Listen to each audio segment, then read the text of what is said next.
என்னம்மா ரோசி?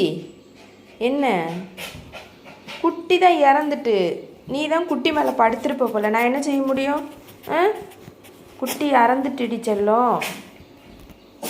வா, எடுத்து வச்சிருக்கேன்.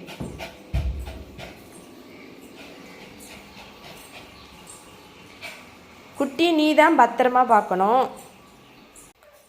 உன் குட்டி இறந்துட்டுடி.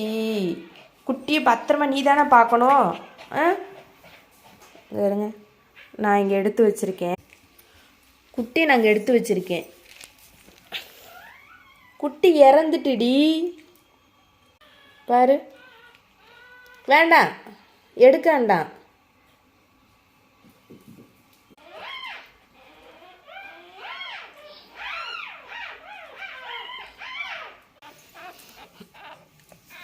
குட்டி புதைச்சிருவோம், சரியா?